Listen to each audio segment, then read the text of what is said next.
Father, we just come before you today and ask for the honor of your tangible presence here this evening as we discuss things that have so much impact culturally and personally, Lord. There's no one in this room that isn't dealing with some element of sexuality in our lives, Father, and that's because it's part of your good design.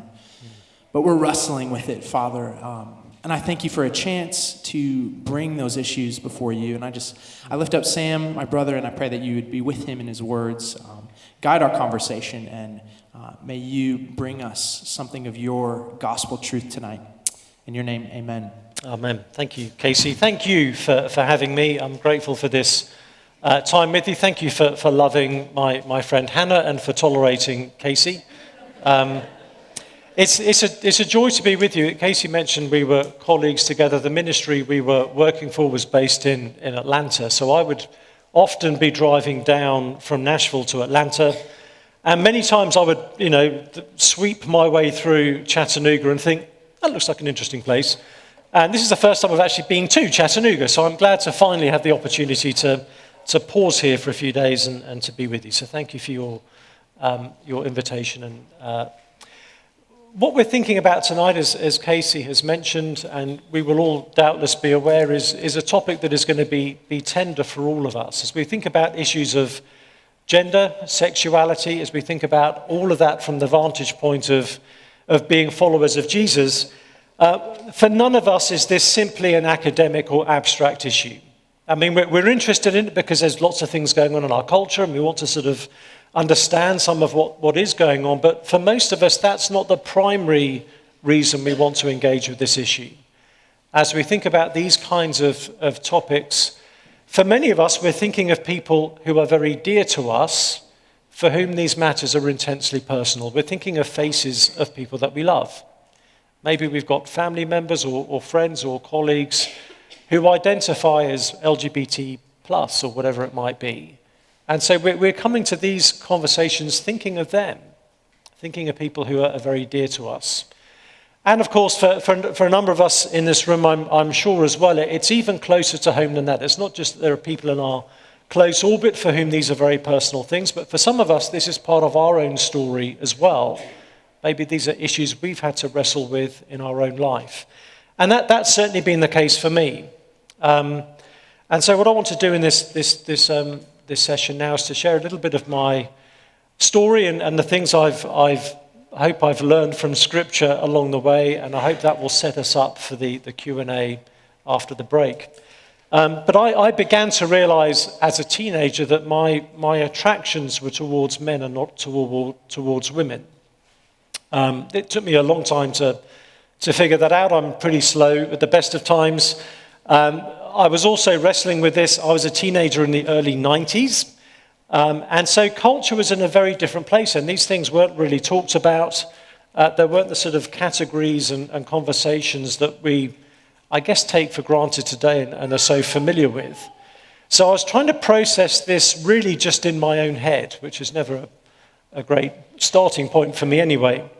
But I remember when I was 14 years old, I think I was around 14 or 15, my best friend at high school started dating a girl for the first time. And I remember it was a Monday morning. We were all catching up on each other's news from the weekend.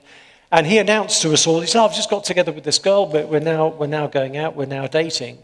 And everyone was enthusing and congratulating him.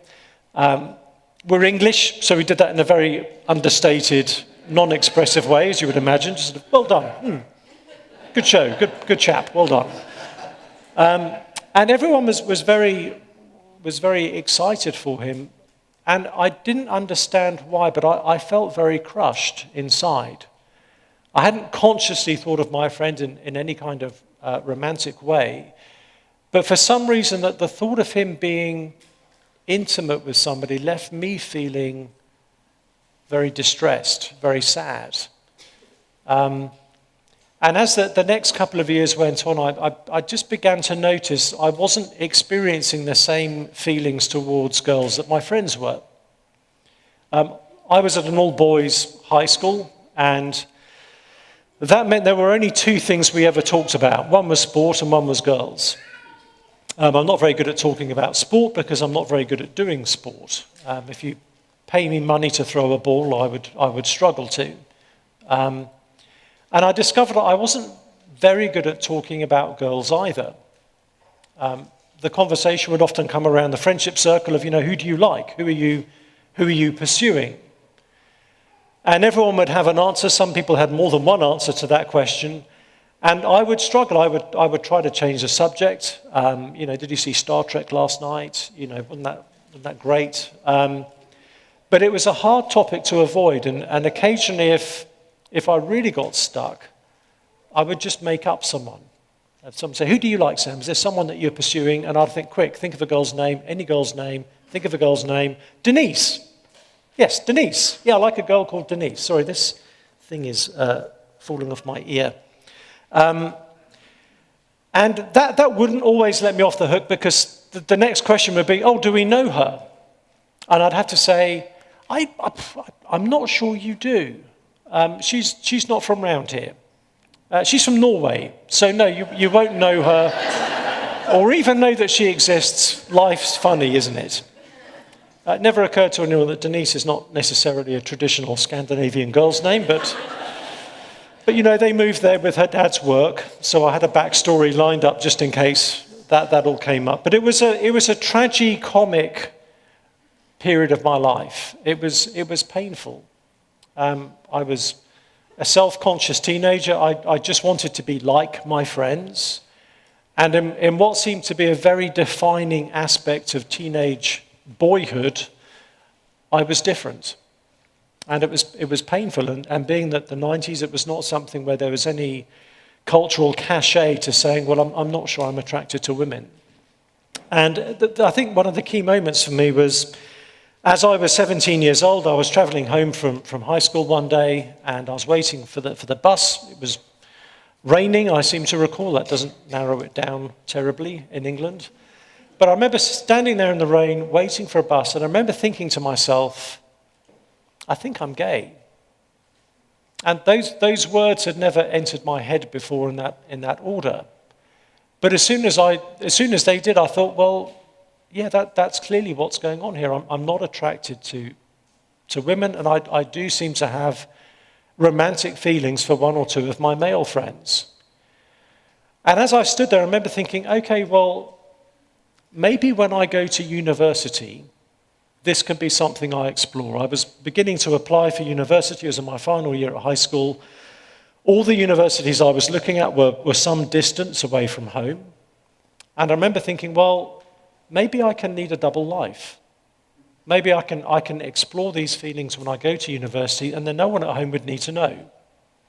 And again, this was the early 90s to my, I'm horrifically old. This was before the internet, if you can remember those days. And it was entirely plausible to think, yeah, I could be one person there and someone entirely different at home, and people wouldn't necessarily know that. But in between standing at that bus stop and going to university, something else happened that I hadn't planned for, which is that I became a Christian. Didn't mean to, kind of minding my own business, but I had a very dear friend who was a Christian believer, and this friend invited me to his church's youth ministry. I had just finished my final exams for high school, and I had nothing else to do for the whole of summer. I couldn't think of a reason to say no quick enough. So I said, yes, I'll come along. I wasn't seeking, but I did like my friend. He was a wonderful friend, and I thought, yeah, it'd be good to find out more about what he believes, find out what he's into.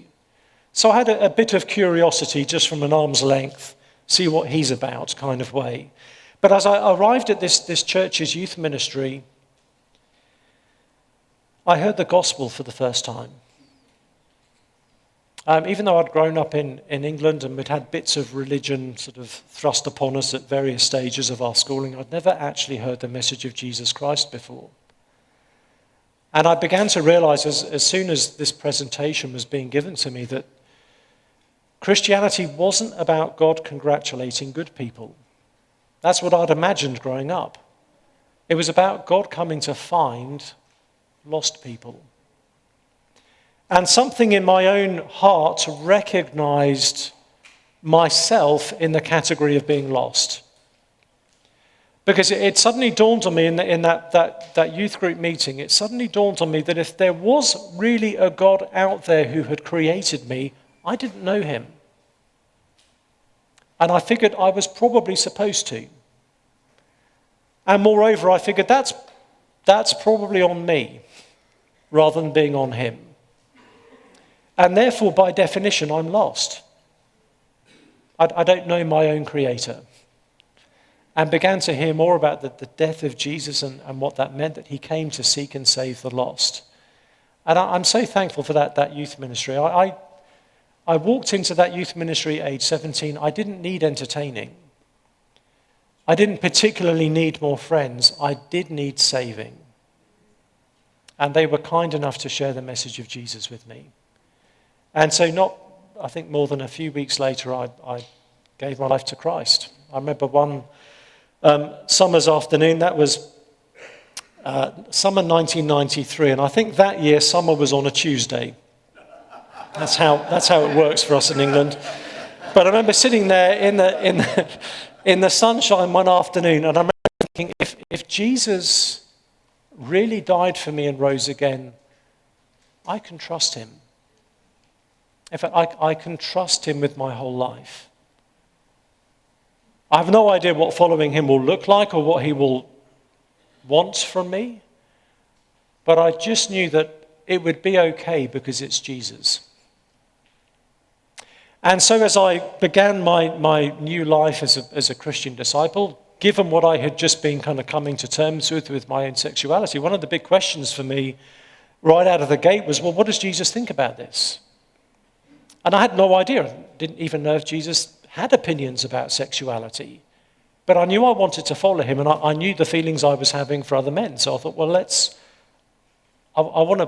I do want to follow Jesus in every aspect of my life, and therefore began to think about what he has to say on this issue. And I want to share a couple of scriptures with you which have really helped shape my understanding of this issue, and I hope will help all of us as we try and think through these questions from the point of view of our faith.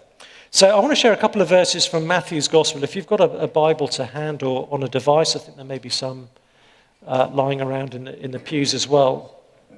We're going to begin in Matthew chapter 5, verses 27 and 28, verses that may well be familiar to some of us. It's part of the Sermon on the Mount. Many of us will know that passage, a big block of teaching from Jesus. And it's a part of the Sermon on the Mount where Jesus is taking some of the 10 commandments and he's showing his listeners what those commandments really did mean. He's comparing how they've been understood to what they were actually getting at. He's not taking issue with the commandments themselves. He's taking issue with how those commandments have been received. So we keep having this refrain, you've heard that it was said, and then he quotes the commandment. And then he adds, but I say to you, and gives kind of what they were really meaning. So in Matthew 5, verse 27, Jesus says, you have heard that it was said, you shall not commit adultery. And our understanding, as I understand it from our scholars, is that Jesus was most likely talking to Jewish men. And so they, listening to him, would be thinking, yes, Jesus, we have heard that. You shall not commit adultery. Yet we know that. We've been taught that many times. I'm sure the vast majority of those men would have been married. And I'm sure the vast majority of them would be thinking, yeah, I've done this one. I've not been unfaithful. I've kept this commandment. And I'm sure that a lot of those guys were feeling, yeah, I feel pretty good about this one, Jesus. You got me with one or two of those other commandments, fair game. But I'm feeling pretty good on this. I've never cheated on my wife. So Jesus says, you have heard that it was said you shall not commit adultery. Then he adds, but I say to you. And I wonder if just for a moment, those men were thinking, what's Jesus going to do with this? Is Jesus going to lighten this up a bit? You've heard that it was said you shall not commit adultery, but I say to you, you've got to be true to your heart. Or today might expect Jesus to say, you've heard it was said, do not commit adultery, but I say to you, well, love is love. That's how we would finish the sentence. But instead, Jesus says, I say to you that everyone who looks at a woman with lustful intent has already committed adultery with her in his heart. So Jesus takes this Old Testament text and far from loosening it up, he actually intensifies it. Because Jesus says that the adultery this command is intended to prohibit isn't just something you do in your external physical behavior, it's something that can happen in your heart. It doesn't even have to happen in a bedroom, it can happen in your heart. It's not just about what you do with your anatomy, it's about what you do with your eyes. It's about how you look at someone. It's about what you do with your mind, how you think about someone. And Jesus says if we think about someone in a way that is lustful, we have already broken this commandment. It was never just about our external behavior, it was about our heart's attitude. And Jesus says, thinking about someone lustfully is going against how God has designed human sexuality to be.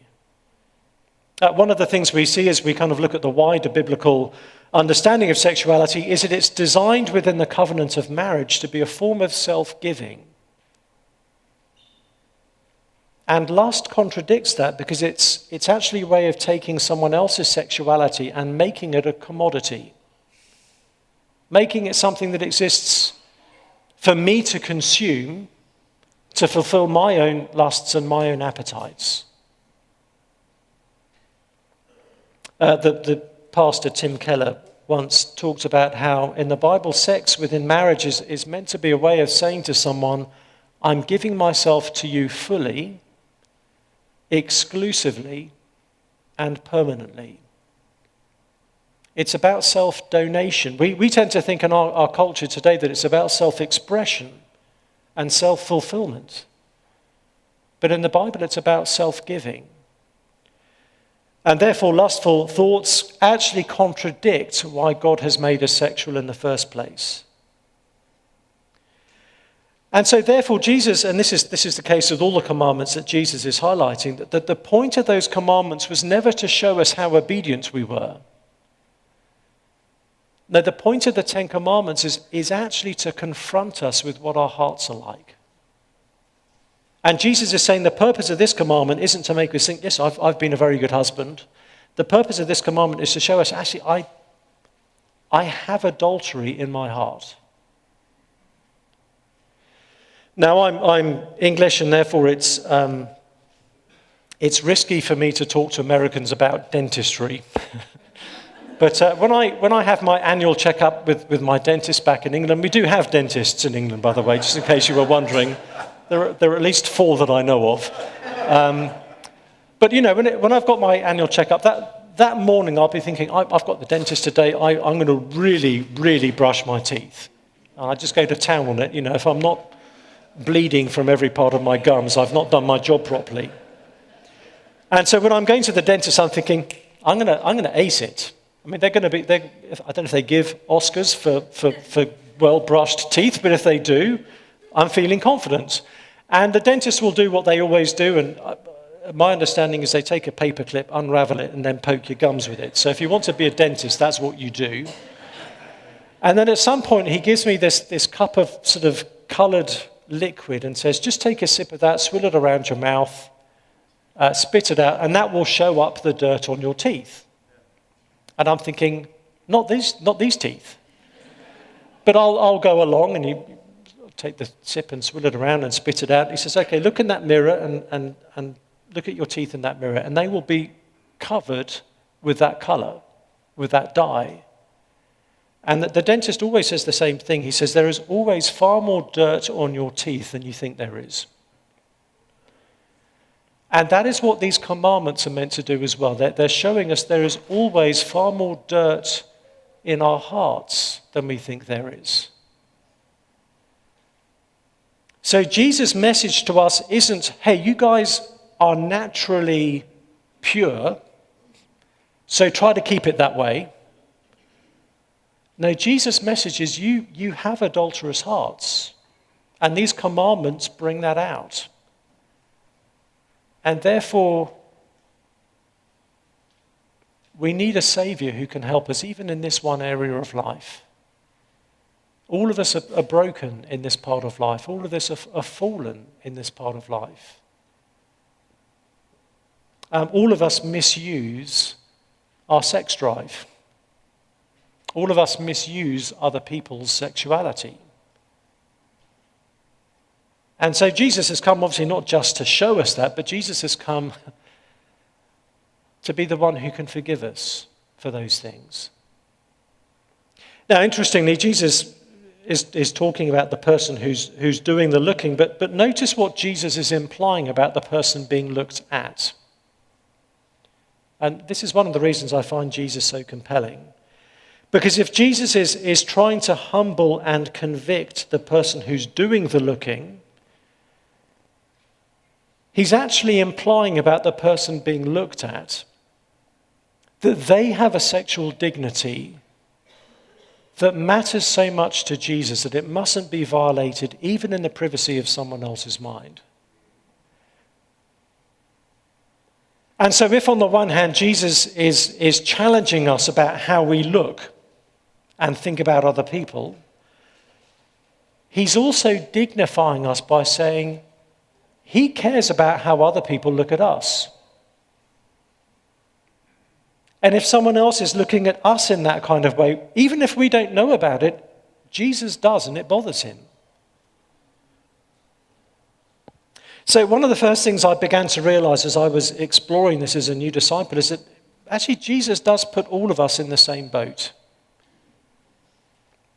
All of us are sexual sinners.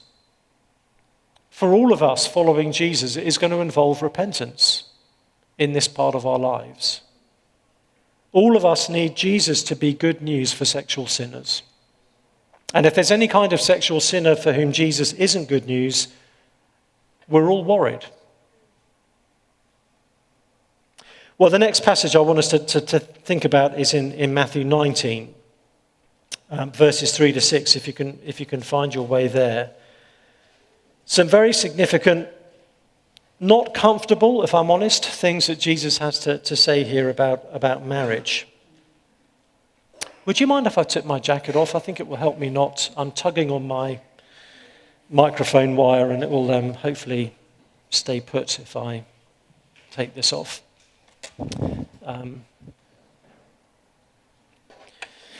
Good, hope that's okay. You're Presbyterians, right? Is it okay not wearing a jacket? I'm an Anglican, so I'm used to wearing, robes or something weird, but there we go. Matthew 19, this is a very significant passage. In Matthew 19, verse 3, the Pharisees were told, come up to Jesus and test him by asking, is it lawful to divorce one's wife for any cause? This was one of the big kind of debated issues at the time of Jesus. There were different schools of thought within the Judaism of Jesus' time on this one issue. And so this is one of those issues where they're thinking, if we can get Jesus to say anything on this, we can use it against him. And Matthew is giving us that insight. They're not coming to Jesus to learn from him. They're coming to Jesus to try to trick him, to try and get him in a kind of gotcha moment, to try and get some sound bite that they can then use against him. It's amazing to think they had access to Jesus. They could have asked him anything to learn from him, but this is what they want to do. And this is a very clever question to ask him, because whatever Jesus says on this, they will find an angle to use it against him. If Jesus says, of course you can divorce your wife for any reason, they can come at him and say, well Jesus, you're very soft on sin. You're very liberal. You're selling out. But if Jesus says, no, of course you can't divorce your wife for any reason, what are you thinking? They can come at Jesus and say, well, Jesus, you're very out of step with culture. And in fact, they're very, very careful because they're very clever, because we're told in verse 1 that Jesus has come away from Galilee. He's in the region of Judea beyond the Jordan, which, if you track the geography, is Herod territory. And Herod recently beheaded Jesus' cousin, John the Baptist, for questioning Herod's sexual ethics. And so if Jesus says, no, you can't divorce your wife for any reason, they can phone up Herod and say, do you have any other platters in your kitchen cabinet? Because we may have another head for you. So they know what they're doing. And Jesus' answer is very telling. He says in verse 4, have you not read that he who created them from the beginning made them male and female, and said, therefore a man shall leave his father and his mother and hold fast to his wife, and the two shall become one flesh. So they are no longer two, but one flesh. What therefore God has joined together, let not man separate. Now, lots of things going on in that answer. The first thing I want us to notice is, I think Jesus is mocking them. Because Jesus begins by saying, have you not read? And then quotes from Genesis chapter 1. And he's talking to Pharisees who prided themselves on how thoroughly they knew the scriptures. I mean, they memorized swathes of the Old Testament off by heart. Passages we might struggle to read once, they knew off by heart. And so Jesus is saying to them, listen, when you did your big deep dive in the Bible and did your big sort of theological study, did you get as far as, I don't know, page 1? So if you meet a Pharisee, that's a good way of poking fun at them. Have you not read Genesis 1? And then he says, he who created them from the beginning made them male and female, and said, therefore a man shall leave his father and his mother, and so on. So look at what Jesus is doing. He's asked a question about divorce. And he answers that question by talking about marriage. And so Jesus is saying, listen, you're not going to understand divorce unless you understand marriage. But more than that, by beginning in Genesis 1, Jesus is also saying you're not going to understand marriage unless you understand gender. Jesus could have just begun his answer by saying, listen, those who get married are no longer two but one flesh, and what God has joined together, let not man separate. But Jesus backs up to Genesis 1 to say, actually, we need to recognize that God has made us male and female. And that is what he highlights in verse 4. He who created them from the beginning made them male and female. Jesus, noticed, he doesn't simply say those who created them in the beginning made them male and female, but the one who created them from the beginning. In other words, male and female wasn't just a kind of an easy, neat category that existed before the fall. Jesus is saying ever since creation, God has been making us male and female. Now, that's a very contested statement in our own kind of cultural time. You don't need me to tell you that, but it is significant that Jesus says this. We do need to reckon with that. Now, interestingly, in just a few verses' time, Jesus says there in verse 12, some are eunuchs from birth. In other words, Jesus is saying there are some who are born without the physical capacity to reproduce. There are some people who are born without all the anatomical kits you would expect. There are some people born with physical complexity. We think of those who might be born intersex or born with some kind of physical ambiguity where it's hard to initially know what the biological sex of the child might be. That does happen from time to time. But for our purposes, it's fascinating to me that Jesus says both of these things in the same passage. God makes us male and female, and some are born eunuchs. The fact that God makes us male and female doesn't mean there's never any complexity physically. But the fact that some are born eunuchs doesn't mean there's no such thing as male and female. Jesus is not saying the eunuch is a third sex. God continues to make us male and female. And then he says in verse 5, that reality of being made male and female is why we have marriage. So the logic is very clear. Jesus says, have you not read that he who created them from the beginning made them male and female and said, therefore, because of this reality, because we are made as sexually differentiated, because of that we have marriage.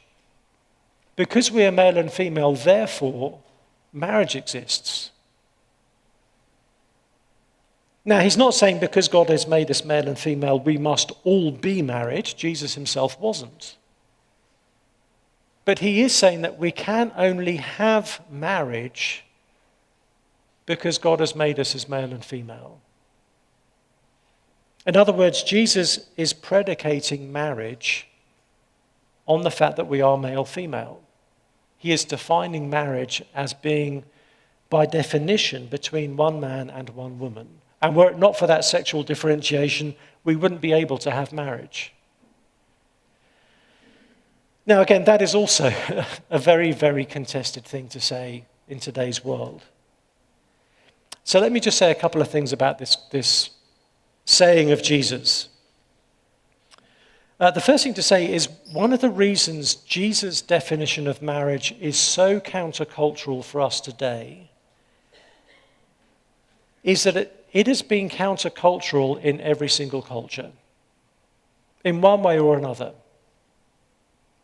Jesus' teaching on marriage and sexuality has never slotted in neatly with any one human culture. It's always challenged us. In some cultures, it is challenging because Jesus is saying marriage is between a man and one woman rather than between a man and several women. In some cultures, Jesus' teaching is challenging because, as we see from later teaching, the husband is to love his wife sacrificially, not to lord it over her. That is challenging in some parts of the world. In our culture, it's challenging that Jesus is saying marriage is between a man and a woman rather than between two men or two women. But his teaching has always been countercultural, which is precisely what we would expect if Jesus' teaching comes from outside human culture, ultimately. If his teaching really does come, as he claims, from heaven itself, we would expect it to challenge every single one of us at every single time in every single culture. But the second thing to notice is Jesus' definition of marriage as being between a man and a woman is not arbitrary. Sometimes as I speak on these issues, particularly on university campuses and places like that, people think, well, God's just sort of being arbitrary. He's just sort of being finicky. Is that a word? Did I just make up a word? He's sort of being picky. He's being random. One of my friends has a 3-year-old daughter who's delightful most of the time. But she does exhibit the fact that she is a three-nager. And meal times are often a point of tension in the household. And I remember going around there for dinner once, and he said to me, Sam, it's going to be great tonight. We've actually made her favorite dish. She told us last week that spaghetti's her favorite, so we've made spaghetti. We just thought, given you coming, we thought, let's give ourselves an easy option and make her favorite thing. So spaghetti was served, and spaghetti was rejected. And my friend was kind of pulling his hair and said, but you just told us spaghetti's your favorite thing. And she said, and I might be paraphrasing here, she said, I reserve the right without any prior notification to change my mind on what is and is not my favorite food. Or something like that. She's a really, really sweet girl, by the way, but occasionally I do call her Kim Il-Hannah, because she has just that slight dictatorial, anyway. But, and my friend was pulling his hair out, and it was a slightly tense meal. But sometimes people think God is like that. He just shifts the goalposts and makes up the rules as he goes. And God's just decided to not like same-sex relationships. And people think it's random and arbitrary. But there's nothing arbitrary about what Jesus is saying here, because throughout the entire Bible, the union between a man and a woman in marriage has had unique significance. So if you think back to the account in Genesis 1 and 2 of the creation of the world, in Genesis 1, as you may well know, it's very wide-angle lens. There's, the creation of all things. There's lots of special effects and CGI. There's ecosystems and planets and species. It's all big scale. And then you may remember in Genesis 2, we suddenly zoom right in and we find ourselves in a garden, and a guy and a girl are getting together. And the question we should ask ourselves is, why does the biblical story of humanity begin there? Why is that the opening scene of the Bible? And the answer is because that guy and girl getting together is a picture of what the whole Bible is going to be about. Because as the rest of the Bible begins to unfold, we begin to see that the union of the man and the woman becomes a picture of the union between heaven and earth that is going to come about through Jesus. Friends of mine who know Hebrew better than I do, which is anyone who knows Hebrew, to be frank, tell me that even in the very first verse of the Bible, in the beginning God created the heavens and the earth. Hebrew, I'm told, I'm way out of my depth here. Hebrew words are gendered in the way that many languages have, male words and female words, or if that's the right way of putting it. And the word for heavens is kind of got a masculine word, and the word for earth is a feminine word. So even in the very first verse of the Bible, there's a hint that heaven and earth are made for each other. They're meant to be together. And then we see this man and woman who are literally made for each other, eventually coming together and being united as one flesh. And as the rest of the Bible story unfolds, we begin to see that God is not simply the deity up there in the sky. He's a husband. He's one who makes covenant promises to his beloved. And his people are not merely his subjects or his followers. He calls them his bride. And sadly, throughout the history of God's people, it's sadly often a wayward and unfaithful bride. And then when Jesus arrives in the Gospels, one of the things he loves calling himself is the bridegroom. And again, he's showing us what is going on here. He says that the bridegroom has come. He's saying, I am that divine husband from the Old Testament. I am the one who you've been waiting for. I'm the one who's come to bring you into a marriage relationship with your Creator. And so we see in the New Testament our faith in Jesus being spoken of repeatedly in marital terms. So in 1 Corinthians 6, Paul says, just as the man and the woman become one flesh, he says that we who believe, I'm going to mess this up if I do it from memory, so let me look it up rather than making up the Bible. 1 Corinthians 6, verse 17, he says, he who is joined to the Lord becomes one spirit with him. As the man and the woman are joined together in marriage, they become one flesh. As we are joined to Jesus through faith, we become one spirit with him. Then in Ephesians, as Paul is instructing husbands and wives about what they're to do within their marriage and how that's to work, he then sort of steps back and says, guys, I'm actually talking about Jesus and the church. That's what this is really about. And the great climax of the whole Bible is in the book of Revelation, and we see the marriage celebration of the Lamb and his bride. We see the New Jerusalem coming down from heaven to earth, adorned as a bride for her husband. And so Jesus saying marriage is between a man and a woman is not arbitrary. It's this whole Bible theme. It's one of the Bible's favorite ways of showing us what God is really doing in this universe. He's making a bride for his son, Jesus Christ. And he's embedded marriage into human society as a signpost. Jesus is not saying, listen, you've got this reality of human marriage and yeah, your relationship with God is a bit like that. He's saying there's the reality of our relationship with God, and marriage is a bit like that. Our marriages are meant to point beyond themselves to the love of God in Jesus Christ. And interestingly, the disciples, as Jesus kind of unpacks this and unpacks some of the implications for divorce, back in Matthew 19, verse 10, the disciples say to Jesus, if such is the case of a man and his wife, it's better not to marry. That's fascinating. Because in our own cultural time, our assumption is singleness is too difficult. So we need to make marriage more available and more accessible, even to the point of redefining it. But in the time of Jesus, the assumption is, marriage sounds a bit difficult. Maybe we'll just avoid it. Sounds a bit like commitment, Jesus. And I say this against myself. I've preached at many weddings as a pastor. I love getting to do that. But no one has ever come up to me after a wedding and said, do you know what?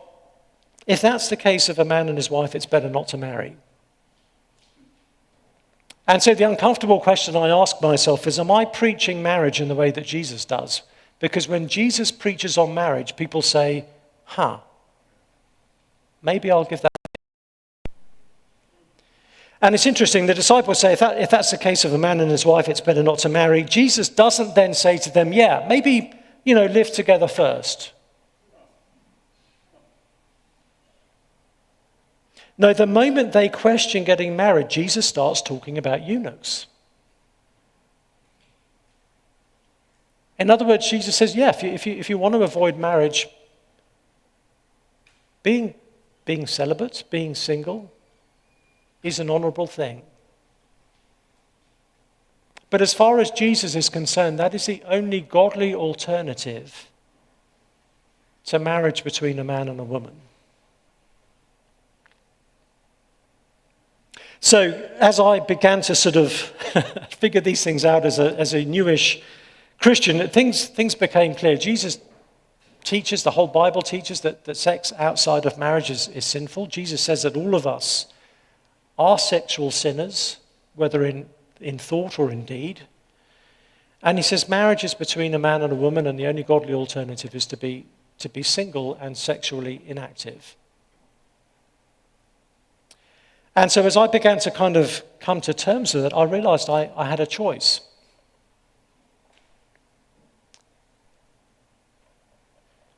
Do I continue as a Christian and say no to my sexual feelings? Or do I say to myself, well, okay, Jesus, I now get this, and I hadn't realized that when I signed up, so, I think I need to ditch Jesus and fulfill my sexuality. One thing I was very clear on from the very beginning was I couldn't do both. I can't say I'm a follower of Jesus whilst not actually following Jesus. I knew it had to be one or the other. Do I fulfill my sexuality, or do I follow Jesus? And again, for many people today, that would be a no-brainer. Well, it's far more important to fulfill your sexuality. You've got to be you. That is the key to leading a fulfilled and complete life, people would say, rather than following some religion. So let me use the next few minutes before our break to unpack why I still follow Jesus and don't worry about trying to satisfy my sexual feelings. I've got 3 reasons. The first is because of who Jesus is. This sounds like a cop-out, but isn't.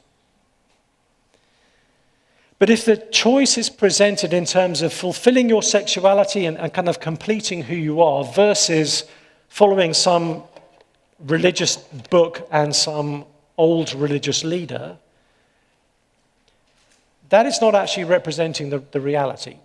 Jesus is not just some old religious leader. Jesus is my living Savior. And so as I talk about this with my friends who aren't believers, one of the things I have to say to them is, listen, this decision of mine won't make sense to you unless you understand who Jesus is to me. Because at the moment, the Jesus you think he is not actually the Jesus I'm following. The Jesus I'm following made me. He's not just some random third party who showed up 2,000 years ago with a lot of opinions about what I should do. He made me. He came up with the idea of me in the first place. He knows me better than I know myself. In fact, he loves me more than I love myself. And he's more committed to my ultimate joy than even I am, to the extent that he would open up his veins and bleed and die for me and rise again for me. If that is the case, if that is who Jesus is, I'd be a fool not to follow him. My friend has a motto on the wall of her office that says, "Those who hear not the music think the dancers mad." It's true, by the way. If you watch a music video and take away the sound, it's a bit weird.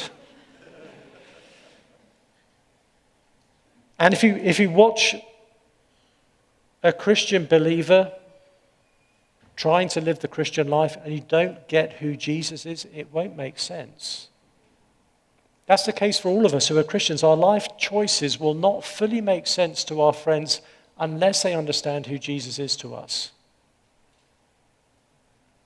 Occasionally, if I get to speak on these things occasionally at secular universities, and it's always a wonderful opportunity to do so. But occasionally people will come up and say, listen, you just can't believe those things today. You can't believe those things about marriage today. And I'll say, I know. I get that. I really do get that. But I'll say to them, what you don't realize you're doing is you're actually telling me to stop being a follower of Jesus. Because I believe what I believe about these things because I believe what I believe about Jesus. So if you want me to change my opinions on marriage and sexual ethics, you've actually got to convince me to not be a follower of Jesus. Are you saying you have the authority to tell me to stop being a follower of Jesus? And most people have enough self-awareness to go, okay, no, I didn't realize that was what was going on here. No, I'm not going to tell you to stop being a Christian. But every once in a while, someone will say, yes, if that is what Jesus teaches, you shouldn't follow him. Which makes the rest of the conversation very easy, because I just say to them, well, okay, just tell me what you've got going for you that Jesus doesn't have going for him, that means I should follow what you say on this and not him. Okay, he died for me and rose again. That's where the bar is currently set. If you can improve on that, I'm genuinely interested. But I want them to realize this is not my opinion. This is not my understanding. This is what Jesus is saying. Their issue isn't with me, and there's a bit of self-protection in saying this. Their issue isn't with me. Their issue isn't with the church. Their issue isn't with some abstracted thing called Christianity. Their issue is with Jesus of Nazareth himself. He's the one they need to reckon with.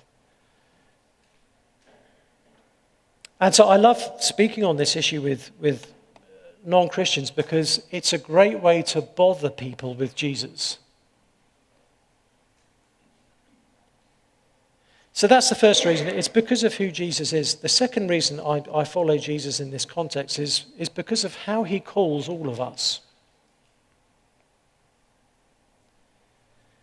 In Mark chapter 8, a very well-known verse, Jesus is saying to everyone, if anyone would come after me, let him deny himself, take up his cross and follow me. I think one of the key words in that verse is the word anyone. I love this about Jesus. He is upfront about the cost of following him. Do you do that thing when you get an update on your phone or your device and it says, have you read the terms and conditions? And you think, well, I'm not supposed to lie, but yes, I have, and I'm not going to. And it's one of those things, I just don't have time to read through all of that stuff. And so I've got no idea what I'm saying yes to. And, I may have given my soul to Apple, for all I know, but then I'd probably already given it to Amazon or someone else before that. So frankly, if there's anything left over, Apple, you're welcome to have it. But you don't get this with Jesus. You don't get Jesus putting things in the small print.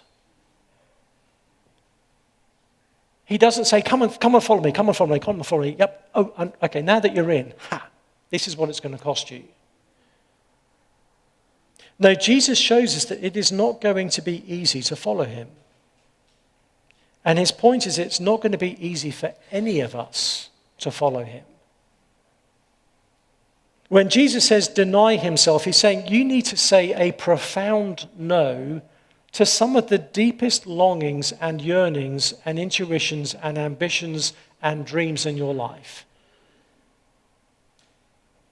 He's saying you have to say no to your own sense of identity.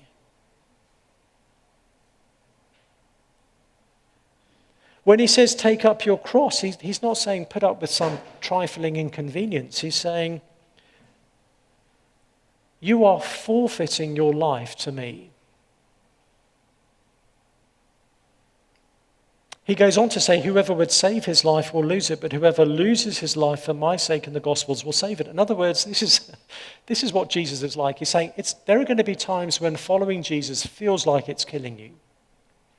There are going to be times it feels like he's taking life away from you. But the amazing thing is, as we deny self and take up our cross, as we lose life for Jesus' sake, we actually discover we are really living. As I deny self and take up my cross, I'm not becoming a non-person. I'm not losing my identity. In a strange way that only God can pull off, the more I deny self and follow Jesus, the more I actually become the real me. The me that God thought up in the first place. And this is what I love about this. If you take 50 people and make all of them more like Jesus, they don't necessarily become more like each other.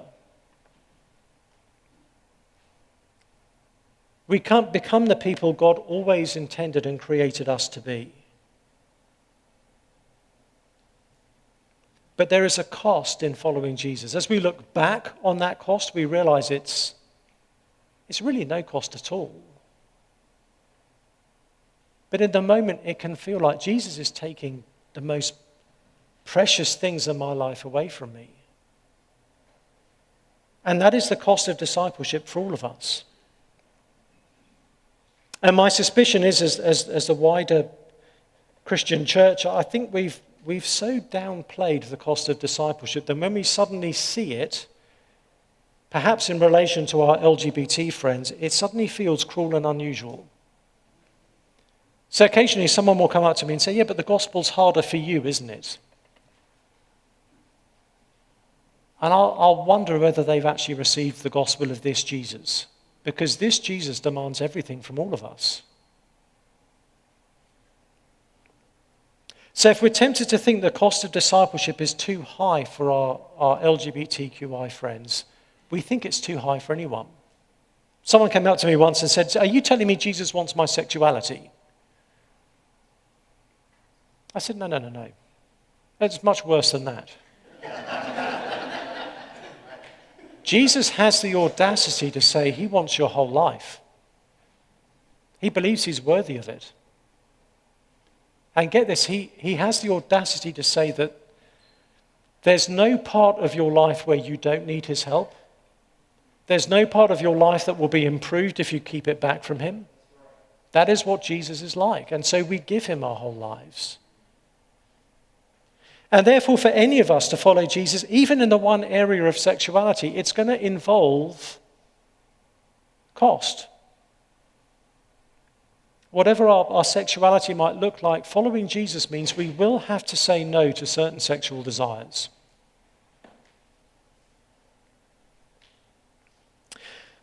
Here's the third reason I follow Jesus, and it's because of what he offers. And at this point, there are any number of things I could happily talk about for many, many hours.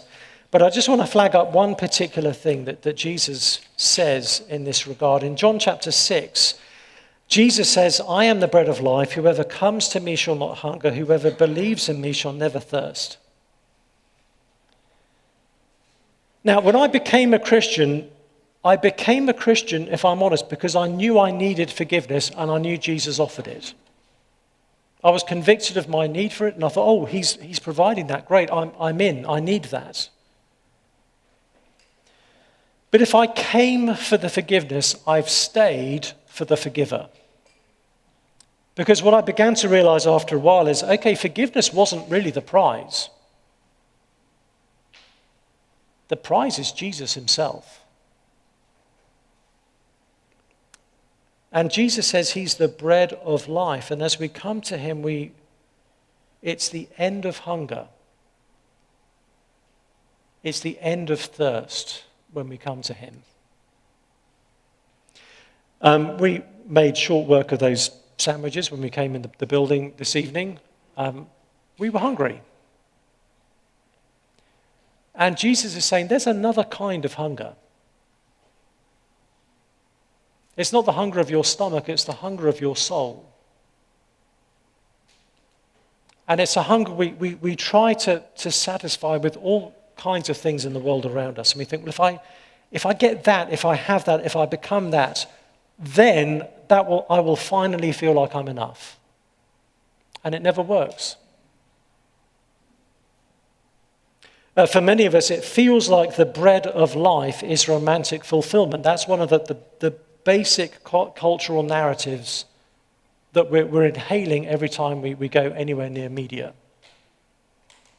Provided you have a romantic other, then your life will finally have meaning and be complete. That is what you need to ultimately satisfy yourself. But Jesus is saying he is the bread of life. In other words, he's saying he is to our souls what bread is to a ravenous stomach. He's saying he is the only one who can ultimately satisfy us. There are many things in this world that are good gifts from God. Marriage is one of those things. But it's not the bread of life. I sometimes find myself saying to college students, if you marry someone thinking that person is going to fulfill all of your emotional and spiritual and physical needs, you're going to be a nightmare to be married to. Because you're putting a burden on that person they are not designed to bear. They can't bear the weight of your entire soul. Only Jesus can.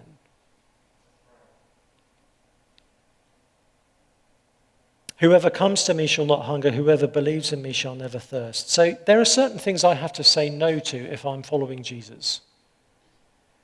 But Jesus never has us say no to something without us getting to say yes to something far better. And if I have to say no to certain forms of romantic intimacy, it's worth doing so because I get to say yes to Jesus himself. And if I have the bread of life and have to say no to a whole bunch of other stuff, I've won. But if I had all of those other things without the bread of life, I've ultimately lost. And so while there are times when I'm a single man, when there are times I think I would love to be married. There are times I would love to be a dad. Those are great gifts from God. But if I have Jesus, I will have the one who always satisfies. And I've not ultimately lost out.